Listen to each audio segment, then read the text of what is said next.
আসসালামু আলাইকুম ওরহমতুল্লাহ। প্রিয় বন্ধুরা, আজকে আমরা শুনব ইরান ও আমেরিকার যুদ্ধ এবং বাংলাদেশে জ্বালানি তেলের সংকট। তাহলে চলুন আমরা গল্পটি শুরু করি। গল্পটি শোনার আগে আপনি যদি আমাদের চ্যানেলে নতুন হয়ে থাকেন তাহলে অবশ্যই চ্যানেলটি সাবস্ক্রাইব করে রাখবেন।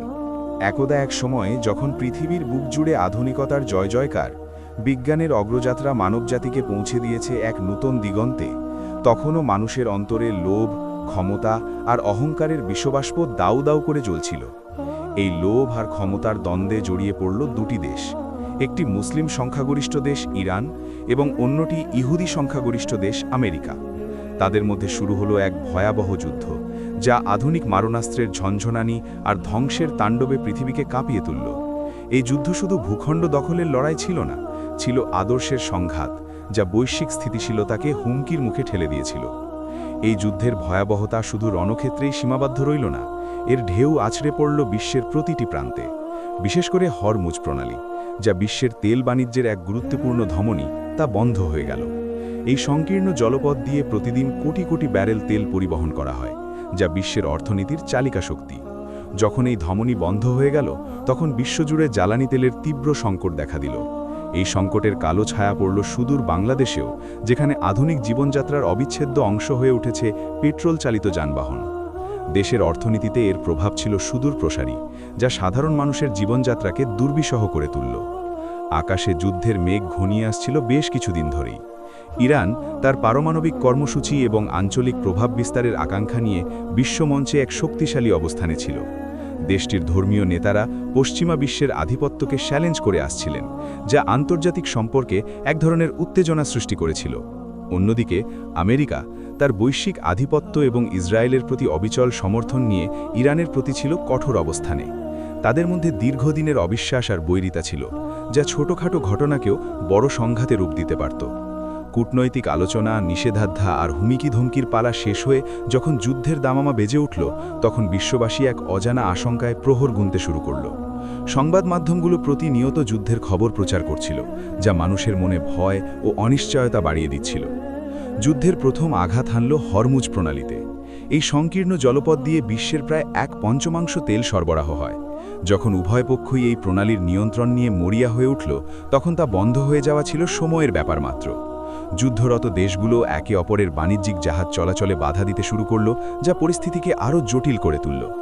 আন্তর্জাতিক শিপিং কোম্পানিগুলো তাদের জাহাজ চলাচল বন্ধ করে দিল, কারণ যুদ্ধের উন্মত্ততা তাদের নিরাপত্তার জন্য হুমকি হয়ে দাঁড়িয়েছিল। তেলের ট্যাঙ্কারগুলো বন্দরে আটকা পড়ল, আর বিশ্ববাজারে তেলের দাম হু হু করে বাড়তে শুরু করল। জ্বালানি তেলের ভবিষ্যৎ নিয়ে বিশ্বজুড়ে এক গভীর উদ্বেগ দেখা দিল। বাংলাদেশে এই খবর পৌঁছাতে বেশি সময় লাগল না। সংবাদ মাধ্যমগুলো ফলাও করে প্রচার করতে লাগল যুদ্ধের ভয়াবহতা এবং এর সম্ভাব্য অর্থনৈতিক প্রভাব। বিশেষজ্ঞরা আশঙ্কা প্রকাশ করতে লাগলেন যে এই যুদ্ধ বাংলাদেশের অর্থনীতিতে মারাত্মক নেতিবাচক প্রভাব ফেলবে। সরকারের পক্ষ থেকে জ্বালানি সাশ্রয়ের আহ্বান জানানো হলো, কিন্তু ততক্ষণে পরিস্থিতি নিয়ন্ত্রণের বাইরে চলে যেতে শুরু করেছে। পেট্রোল পাম্পগুলোতে লম্বা লাইন দেখা যেতে লাগল, কারণ মানুষ আতঙ্কিত হয়ে তেল মজুত করতে শুরু করেছিল। এই আতঙ্ক দ্রুতই এক ভয়াবহ সংকটে রূপ নিল। হরমুজ প্রণালী বন্ধ হওয়ার কয়েকদিনের মধ্যেই বাংলাদেশে জ্বালানি তেলের সংকট প্রকট আকার ধারণ করল। পেট্রোল পাম্পগুলোয় তেলের সরবরাহ কমে গেল, অনেক পাম্প বন্ধ হয়ে গেল। যারা তেল পাচ্ছিল তাদেরও কিনতে হচ্ছিল চড়া দামে। 1 লিটার পেট্রোল যা আগে ছিল 117 টাকা, তা রাতারাতে বেড়ে দাঁড়ালো 300, 400, এমনকি 500 টাকায়। এই মূল্যবৃদ্ধি সাধারণ মানুষের ক্রয় ক্ষমতার বাইরে চলে গিয়েছিল।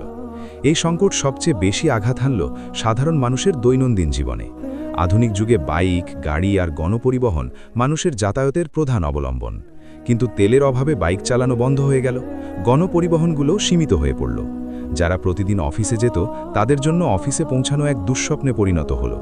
রিক্সা আর হেঁটে চলা মানুষের সংখ্যা বাড়তে লাগল, কিন্তু তাতেও সবার চাহিদা পূরণ হচ্ছিল না। বিশেষ করে যারা দূর থেকে আসত তাদের জন্য এই পরিস্থিতি ছিল অসহনীয়।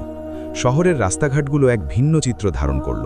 যেখানে একসময় গাড়ির জ্যাম ছিল নিত্যদিনের ঘটনা, সেখানে এখন দেখা যায় মানুষের দীর্ঘ সারি আর খালি রাস্তা। তেল পাম্পগুলোর চিত্র ছিল আরও করুণ। সকাল থেকে গভীর রাত পর্যন্ত মানুষের দীর্ঘ লাইন লেগে থাকত। Bike, private car, CNG autorickshaw, সব ধরনের যানবাহনের চালকরা ঘন্টার পর ঘন্টা লাইনে দাঁড়িয়ে থাকত এক ফোঁটা তেলের আশায়। অনেক সময় 2 থেকে 3 ঘন্টা লাইনে দাঁড়িয়ে জানা যেত তেল শেষ হয়ে গেছে। তখন মানুষের হতাশার ক্ষোভের সীমা থাকত না। অনেকে পরিবার পরিজন নিয়ে দীর্ঘক্ষণ লাইনে দাঁড়িয়ে থেকে খালি হাতে ফিরে যেত। এই দীর্ঘ অপেক্ষা আর অনিশ্চয়তা মানুষের দৈনন্দিন জীবনকে বিপর্যস্ত করে তুলেছিল। কর্মজীবী মানুষ সময় মতো অফিসে পৌঁছতে পারছিল না, শিক্ষার্থীরা স্কুলে যেতে পারছিল না, আর জরুরি প্রয়োজনেও মানুষ এক জায়গা থেকে অন্য জায়গায় যেতে হিমশান খাচ্ছিল। ফাহিম, একজন তরুণ সফটওয়্যার ইঞ্জিনিয়ার, প্রতিদিন বাইকে করে প্রায় ২০ কিলোমিটার পথ পাড়ি দিয়ে অফিসে যেত। তার বাইকটি ছিল তার কর্মজীবনের এক অবিচ্ছেদ্য অংশ। কিন্তু তেলের অভাবে তার বাইকটি গ্যারেজে পড়ে রইল। প্রথমে সে গণপরিবহনে যাতায়াতের চেষ্টা করল, কিন্তু সেখানেও ছিল উপচে পড়া ভিড় আর দীর্ঘ অপেক্ষা। প্রতিদিন সকালে তাকে তেল পাম্পের লাইনে দাঁড়িয়ে থাকতে হতো, প্রায়শই ২ থেকে ৩ ঘন্টা। কখনো তেল পেত, কখনো পেত না। যখন তেল পেত তখন অফিসের জন্য দেরি হয়ে যেত, যখন তেল পেত না তখন তাকে বাধ্য হয়ে হেঁটে বা রিকশায় করে অফিসে যেতে হতো, যা ছিল অত্যন্ত কষ্টকর ও সময় সাপেক্ষ। এতে তার সময় নষ্ট হচ্ছিল অনেক, আর শারীরিক কষ্টও বাড়ছিল। ফাহিমের মতো হাজারো মানুষ এই একই সমস্যার সম্মুখীন হয়েছিল। তাদের জীবন থেকে যেন স্বস্তি আর স্বাভাবিকতা হারিয়ে গিয়েছিল। সংকটের এই সময়ে কিছু অসাধু ব্যবসায়ী তাদের লোভের থাবা বিস্তার করল। তারা অবৈধভাবে তেল মজুত করতে শুরু করল এবং খোলা বাজারে উচ্চ মূল্যে বিক্রি করতে লাগল। যেখানে লাইসেন্স করা তেল পাম্পে ১ লিটার তেলের দাম ১১৭ টাকা ছিল, সেখানে খোলা বাজারে তা বিক্রি হচ্ছিল ৫০০ টাকায়। এই অসাধু ব্যবসায়ীরা মানুষের অসহায়ত্বের সুযোগ নিয়ে রাতারাতি ধনী হওয়ার স্বপ্নে বিভর ছিল। তাদের এই কার্যকলাপ সমাজের নৈতিক অবক্ষয়ের এক চরম দৃষ্টান্ত স্থাপন করল। এই অসাধু ব্যবসায়ীরা তেল পাম্পের কর্মীদের সাথে যোগসাজশ করে তেল সংগ্রহ করত। সাধারণ মানুষ যখন ঘন্টার পর ঘন্টা লাইনে দাঁড়িয়ে থাকত, তখন এই অসাধু চক্রের সদস্যরা গোপনে বা পাম্প কর্মীদের সহায়তায় তেল সংগ্রহ করত। কখনো কখনো তারা পাম্পের লাইনে নিজেদের লোক দাঁড় করিয়ে রাখত, যারা তেল পাওয়ার পর তা সরাসরি খোলা বাজারে নিয়ে যেত। আবার কখনো পাম্পের ম্যানেজার বা কর্মীদের ঘুষ দিয়ে তারা সরাসরি পাম্প থেকে বড় ড্রামে তেল সংগ্রহ করত। এই তেল তারা শহরের বিভিন্ন গোপন গুদামে মজুত করত এবং পরে চড়া দামে বিক্রি করত। তাদের এই অবৈধ ব্যবসার কারণে সাধারণ মানুষের ভোগান্তি আরও বাড়ছিল, কারণ পাম্পগুলোতে তেলের সরবরাহ আরও কমে যাচ্ছিল। শহরের অলিগলিতে গড়ে উঠল অসংখ্য অবৈধ তেলের দোকান। বোতলে বোতলে তেল বিক্রি হচ্ছিল চড়া দামে। এসব দোকানে কোনো নিয়ম নীতি মানা হতো না। সাধারণ মানুষ যারা নিরুপায় হয়ে পড়েছিল, তারা বাধ্য হচ্ছিল এই অসাধু ব্যবসায়ীদের কাছ থেকে তেল কিনতে। এতে তাদের আর্থিক ক্ষতি হচ্ছিল, কিন্তু উপায় ছিল না। অনেক সময় নিম্নমানের তেল বিক্রি করে মানুষকে ঠকানো হতো, যা যানবাহনের জন্য ক্ষতিকর ছিল। এই অসাধু কার্যকলাপ সমাজের নৈতিক অবক্ষয়ের এক চরম দৃষ্টান্ত স্থাপন করল। মানুষের মধ্যে অবিশ্বাস আর ক্ষোভ বাড়তে লাগল।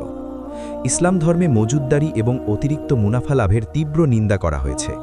হযরত মুহাম্মদ সাল্লাল্লাহু আলাইহি ওয়াসাল্লাম বলেছেন, যে ব্যক্তি মজুতদারি করে সে পাপী। ১। তিনি আরও বলেছেন, যে ব্যক্তি মানুষের প্রয়োজন পূরণের জন্য পণ্য মজুত করে সে অভিশপ্ত। ৪। কিন্তু এই অসাধু ব্যবসায়ীরা দুনিয়াবি লাভের আশায় আখিরাতের কথা ভুলে গিয়েছিল। তারা ভুলে গিয়েছিল যে মানুষের কষ্ট লাঘব করা একজন মুসলমানের কর্তব্য, কিন্তু তারা উল্টো মানুষের কষ্ট বাড়িয়ে দিচ্ছিল। তাদের এই কার্যকলাপ ছিল সম্পূর্ণ অনিসলামিক এবং অমানবিক। সরকার এই পরিস্থিতি মোকাবেলায় কঠোর পদক্ষেপ নিতে শুরু করল। আইন প্রয়োগকারী সংস্থাগুলো অবৈধ তেলের দোকানগুলোতে অভিযান চালাতে লাগল। অনেক অসাধু ব্যবসায়ীকে গ্রেফতার করা হলো এবং তাদের মজুত করা তেল জব্দ করা হলো। এই অভিযানগুলো কিছুটা স্বস্তি এনে দিলেও সংকটের মূল কারণ, অর্থাৎ তেলের সরবরাহ বৃদ্ধি, তা তখনও সমাধান হয়নি। তবে সরকারের এই কঠোর অবস্থান মানুষের মধ্যে কিছুটা আশার সঞ্চার করেছিল যে অন্তত অসাধু ব্যবসায়ীদের দৌরাত্ম্য কিছুটা হলেও কমবে। এই ভয়াবহ সংকটের সময়ে মানুষের ঈমানের পরীক্ষা শুরু হলো। একদিকে যেমন কিছু মানুষ লোভের বশবর্তী হয়ে অন্যায় পথে পা বাড়িয়েছিল, তেমনি অন্যদিকে অনেক মানুষ ধৈর্য, সহনশীলতা এবং আল্লাহর উপর ভরসা রেখেছিল। তারা বুঝতে পারছিল যে এই সংকট আল্লাহর পক্ষ থেকে এক পরীক্ষা, আর এই পরীক্ষায় উত্তীর্ণ হতে হলে ঈমান ও তাকওয়ার উপর অটল থাকতে হবে। এই কঠিন সময়ে মানুষের চারিত্রিক দৃঢ়তা এবং নৈতিক মূল্যবোধের প্রকৃত পরীক্ষা হচ্ছিল। মসজিদগুলোতে মুসল্লিদের ভিড় বাড়তে লাগল। মানুষ আল্লাহর কাছে সাহায্য চাইতে লাগল। 5 ওয়াক্ত নামাজের পাশাপাশি তাহাজ্জুদ ও নফল নামাজে মানুষের উপস্থিতি বাড়তে লাগল। ইমাম সাহেবরা খুতবায় যুদ্ধের ভয়াবহতা, জ্বালানি সংকটের কারণ এবং এর থেকে উত্তরণের জন্য ইসলামিক দিক নির্দেশনা দিতে লাগলেন। তারা মানুষকে ধৈর্য ধারণ করতে, সাশ্রয়ী হতে এবং একে অপরের প্রতি সহানুভূতিশীল হতে উৎসাহিত করলেন। তারা স্মরণ করিয়ে দিলেন যে আল্লাহ তাআলা ধৈর্যশীলদের সাথে আছেন এবং প্রতিটি কষ্টের পর স্বস্তি রয়েছে। ফাহিম যে তার বাইকে করে অফিসে যেতে পারছিল না, সে প্রথমে হতাশ হয়ে পড়েছিল, কিন্তু পরে সে আল্লাহর উপর ভরসা রাখল। সে প্রতিদিন সকালে হেঁটে মসজিদে যেত, নামাজ পড়ত এবং আল্লাহর কাছে দোয়া করত। সে তার সহকর্মীদের সাথে মিলে একটা কারপুল সিস্টেম চালু করল, যাতে কয়েকজন মিলে একটি গাড়িতে অফিসে যেতে পারে। এতে তাদের যাতায়াত খরচ কমে গেল এবং পরিবেশও দূষণমুক্ত থাকল। ফাহিম তার বাইকটি বিক্রি করে দিল এবং সেই টাকা দিয়ে একটা সাইকেল কিনল। সাইকেলে করে অফিসে যাওয়া তার জন্য প্রথমে কষ্টকর হলেও সে এতে এক ধরনের মানসিক শান্তি খুঁজে পেল। সে বুঝতে পারল যে বিলাসিতা নয়, প্রয়োজনই আসল। এই সংকটের সময় অনেক মানুষ একে অপরের সাহায্যে এগিয়ে এলো। যাদের কাছে তেল ছিল তারা প্রতিবেশীদের সাথে ভাগ করে নিল, যাদের গাড়ি ছিল তারা অন্যদের লিফট দিল। সমাজের এই কঠিন সময়ে মানুষের মধ্যে ভ্রাতৃত্ববোধ ও সহমর্মিতা বৃদ্ধি পেল। এটি ছিল ইসলামিক শিক্ষার এক বাস্তব প্রতিফলন, যেখানে বলা হয়েছে মুমিনরা একে অপরের ভাই। 2 ধনী গরিব নির্বিশেষে সবাই একে অপরের পাশে দাঁড়ালো। মসজিদ কমিটিগুলো দরিদ্র ও অসহায়দের জন্য খাবারের ব্যবস্থা করল। যুবকরা স্বেচ্ছাসেবী দল গঠন করে বয়স্ক ও অসুস্থদের যাতায়াতে সহায়তা করতে লাগল। এই মানবিকতা আর সহমর্মিতা ছিল সংকটের মাঝে এক উজ্জ্বল আলোর দিশা। যুদ্ধ বেশিদিন স্থায়ী হল না। আন্তর্জাতিক চাপ, আর্থিক ক্ষতি এবং উভয় পক্ষের ব্যাপক ক্ষয়ক্ষতি তাদের যুদ্ধ বন্ধ করতে বাধ্য করল। বিশ্বজুড়ে শান্তি প্রতিষ্ঠার জন্য বিভিন্ন আন্তর্জাতিক সংস্থা এবং দেশগুলো কূটনৈতিক প্রচেষ্টা চালিয়ে যাচ্ছিল। অবশেষে দীর্ঘ আলোচনার পর একটা যুদ্ধবিরতি চুক্তি স্বাক্ষরিত হল। হরমুজ প্রণালী আবার খুলে দেওয়া হলো এবং তেলের ট্যাঙ্কারগুলো আবার তাদের যাত্রা শুরু করল। বিশ্ব অর্থনীতিতে এক স্বস্তির নিঃশ্বাস নেমে এলো। ধীরে ধীরে বিশ্ববাজারে তেলের সরবরাহ স্বাভাবিক হতে শুরু করল। বাংলাদেশেও তেলের সংকট কমতে লাগল। পেট্রোল পাম্পগুলোতে আবার স্বাভাবিক মূল্যে তেল পাওয়া যেতে লাগল। অসাধু ব্যবসায়ীদের বিরুদ্ধে আইনগত ব্যবস্থা নেওয়া অব্যাহত রইল এবং তাদের দৌরাত্ম্য কমে এলো। সরকার জ্বালানি সরবরাহ ব্যবস্থা উন্নত করার জন্য দীর্ঘমেয়াদী পরিকল্পনা গ্রহণ করল, যাতে ভবিষ্যতে এমন সংকট মোকাবেলা করা যায়। ফাহিম আবার তার বাইকে করে অফিসে যেতে পারছিল, কিন্তু এই সংকট তাকে অনেক কিছু শিখিয়েছিল। সে বুঝতে পেরেছিল যে আধুনিক জীবনযাত্রার উপর অতিরিক্ত নির্ভরশীলতা মানুষকে দুর্বল করে তোলে। সে আরও বুঝতে পেরেছিল যে কোনো সংকটে আল্লাহর ওপর ভরসা রাখা এবং ধৈর্য ধারণ করা অপরিহার্য। সে তার সাইকেলটি বিক্রি না করে রেখে দিল, কারণ সে বুঝতে পেরেছিল যে কখনো কখনো সরল জীবনযাপনই সবচেয়ে ভালো। তার জীবনযাত্রায় এক ধরনের পরিবর্তন এসেছিল। সে এখন আরও বেশি সাশ্রয়ী এবং পরিবেশ সচেতন। এই সংকট শুধু ফাহিমের জীবন নয়, পুরো সমাজের জীবনযাত্রায় এক গভীর প্রভাব ফেলেছিল। মানুষ বুঝতে পেরেছিল যে ভোগবাদিতা আর বিলাসিতা মানুষকে সাময়িক সুখ দিলেও প্রকৃত শান্তি ও স্থায়িত্ব আসে আল্লাহর ওপর ভরসা এবং পারস্পরিক সহযোগিতার মাধ্যমে। সমাজের প্রতিটি স্তরে এক ধরনের আত্ম উপলব্ধি দেখা দিয়েছিল। উপসংহার: শিক্ষা, লোভ, যুদ্ধ এবং ঈমানের বিজয়। এই ঘটনাটি মানবজাতিকে এক গুরুত্বপূর্ণ শিক্ষা দিয়ে গেল। লোভ, ক্ষমতা আর অহংকার মানুষকে ধ্বংসের দ্বারপ্রান্তে নিয়ে যায়। যুদ্ধ শুধু ধ্বংসই বয়ে আনে না, এটি সাধারণ মানুষের জীবনেও চরম দুর্ভোগ নিয়ে আসে। জ্বালানি সংকট, যাতায়াত সমস্যা, দ্রব্যমূল্য বৃদ্ধি, এই সব কিছুই যুদ্ধের প্রত্যক্ষ ফল। এই সংকট প্রমাণ করে যে মানবজাতির শান্তি ও সমৃদ্ধি একে অপরের প্রতি সহনশীলতা, ন্যায় বিচার এবং সহযোগিতার উপর নির্ভরশীল। কিন্তু এই সংকটের মাঝেও ঈমানের আলো জ্বলে উঠেছিল। মানুষ আল্লাহর উপর ভরসা রেখেছিল, ধৈর্য ধারণ করেছিল এবং একে অপরের সাহায্যে এগিয়ে এসেছিল। অসাধু ব্যবসায়ীদের লোভের বিপরীতে সাধারণ মানুষের সহমর্মিতা ও ভ্রাতৃত্ববোধের জয় হয়েছিল। সরকারও কঠোর পদক্ষেপ নিয়ে অসাধু ব্যবসায়ীদের দমন করতে সক্ষম হয়েছিল। এই ঘটনা দেখিয়ে দিল যে যখন মানুষ আল্লাহর পথে চলে এবং একে অপরের প্রতি সহানুভূতিশীল হয়, তখন যে কোনো কঠিন পরিস্থিতি মোকাবেলা করা সম্ভব। এই গল্পটি আমাদের মনে করিয়ে দেয় যে দুনিয়াবি সম্পদ আর ক্ষমতার পেছনে ছোটা মানুষকে ধ্বংসের দ্বারপ্রান্তে নিয়ে যায়, বরং আল্লাহর সন্তুষ্টি অর্জন এবং মানুষের কল্যাণে কাজ করাই একজন মুসলমানের প্রধান কর্তব্য। যে কোনো সংকটে ঈমান ও তাকওয়ার ওপর অটল থাকাই হলো আল্লাহর দিশা। আমাদের মনে রাখতে হবে যে প্রতিটি পরীক্ষার পেছনেই আল্লাহর কোনো না কোনো হিকমত থাকে, যা আমাদের আরও শক্তিশালী করে তোলে। আল্লাহ তাআলা পবিত্র কোরআনে বলেছেন, নিশ্চয়ই কষ্টের পর স্বস্তি রয়েছে। 3 তিনি আরও বলেছেন, তোমরা হতাশ হইও না এবং চিন্তিত হইও না, তোমরাই বিজয়ী হবে যদি তোমরা মুমিন হও। 5 এই আয়াতগুলো আমাদের শিক্ষা দেয় যে কোনো কঠিন পরিস্থিতি সাময়িক, আর আল্লাহর সাহায্য অবশ্যই আসবে। আমাদের শুধু ধৈর্য ধারণ করতে হবে এবং সৎপথে অটল থাকতে হবে। এই গল্পটি শুধু একটি সংকটকালীন ঘটনা নয়, এটি মানবজাতির জন্য এক চিরন্তন বার্তা। লোভ পরিহার করে, যুদ্ধ পরিহার করে এবং ঈমানের ওপর ভরসা রেখে আমরা এক সুন্দর ও শান্তিপূর্ণ পৃথিবী গড়ে তুলতে পারি। মানুষের মধ্যে ন্যায় বিচার, সহামর্মিতা এবং আল্লাহর প্রতি অবিচল বিশ্বাসই পারে এই পৃথিবীকে আরও বাসযোগ্য করে তুলতে।